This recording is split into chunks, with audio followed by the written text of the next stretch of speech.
Hi, I'm Marty Nemko. Here are some tips from my forthcoming book, actually available already now for pre-order on Amazon. It's Careers for Dummies. I want to talk a little bit about some ideas for succeeding on the job that perhaps aren't so obvious. And probably a good place to start is that there are indeed unspoken rules in every workplace about what's expected in terms of your attitude.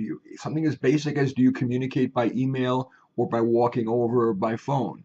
Is the work-life expectation really that you're going to have work-life balance and work 40 hours or 37 and then you're off to your kid's soccer game? Or is really, they may say that, or HR may say that, or even the employee handbook may say that, but in the real world, they really, if you're working less than 50, they're thinking you're a bit of a slacker. So you want to find out those unspoken rules early. And when you're first getting hired, there's a great chance, certainly when you meet with your boss, and asking, is there anything that might not appear in the official employee handbook that I should know in order to be successful and, yes, well liked in this workplace?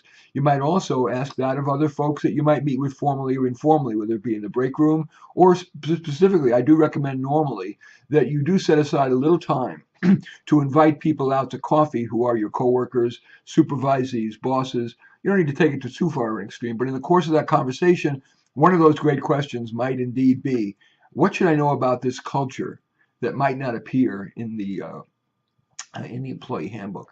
The next thing is this: there's a natural tendency to want to really be impressive in the beginning and to work really long hours. But if you do that, if you're working 60 hours a week, when really deep down you're expecting that ongoing you plan to work 40 or 45 or 50, and then you start to dial back, they're going to think, wow, is he or she losing the motivation to do the job? And that's not good. So yes, I understand that when you're first on ramping, you want to spend a little more time to get up to speed, but try to do more of that at home if you need to do it rather than at work. Work at a roughly, normally the best amount of work to do is roughly at around the 75th percentile among your coworkers. So you're above average, but not seen as showing people up.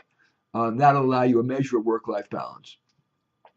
In terms of dressing, depends how ambitious you are. If you're interested in getting promoted, you want to dress one level up, not two, but one level up from where your job people in your job title are. So that shows you, A, you take your job seriously, and B, that you're upwardly, you're somewhat ambitious, but not being obnoxious. I mean, if people normally wear a t-shirt and you're wearing a sport jacket and tie, it's too much.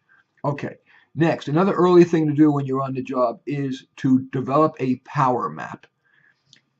So many people complain that their failure at work is not because they're not competent or they're not nice or they're whatever, but office politics.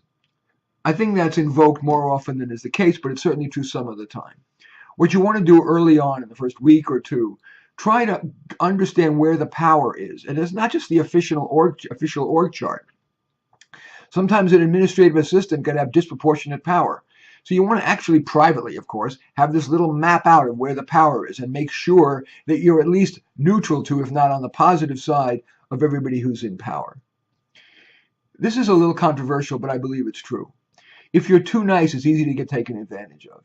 I don't want you to be a tyrant, a monster, but normally it's wise to develop just a hint of fearfulness about you, invoke a bit of fear, so that they feel they can't walk over you. And that way, when they get something from you, get you to do a little extra work, get you to do this, get you to do that, they'll feel they actually won something rather than it was easy pickings.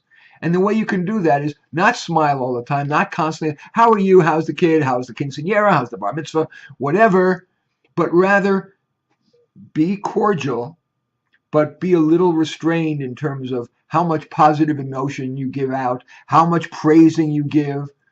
Be a little bit, and when somebody does something that's a little wrong, don't say, oh, no problem, it's fine.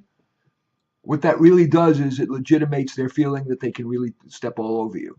So you can say, I like a phrase, when they apologize or they screwed up, say, I understand. It's not a problem.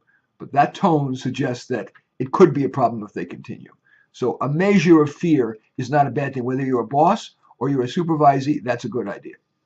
And by the way, that fear should be especially invoked. There are people you sense could be saboteurs or actually are saboteurs of you already. I heard recently of a client, a client recently told me that she, one of the administrative assistants, didn't like her, thought she was too cute, didn't like her shoes, that she was skinny, all the rest of it. What did she do? When a fax would come in that was important for her, this was an old-fashioned workplace, they still had faxes coming in. And they came into this administrative assistant would rip it up rather than give it to this person. So if you sense that there's somebody who is a saboteur or could be, it's particularly important that A, you get her on your side or him on your side. B, you invoke a little bit of fear. You're not Miss Pollyanna, nicey, nicey, nicey all the time. Be a little bit restrained. And then if you either sense or know that there's been sabotage afoot, you do need to nip it in the bud.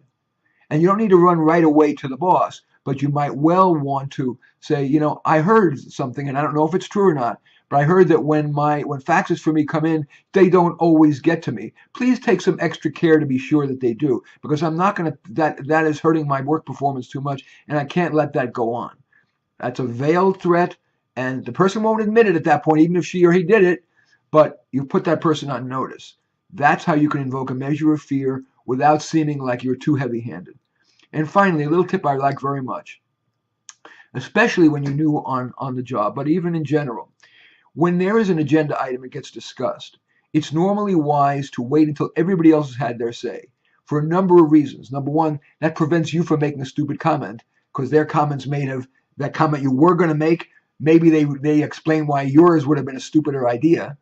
Or at minimum, they're wondering, oh, is she spacing out, just looking, thinking about what's in her Facebook profile or his Facebook profile? That way they're curious. And then when you finally speak up, they're more likely to hear what you have to say and respect it. And most importantly, your comment gets to build on what everybody else has said, so you end up sounding really smart.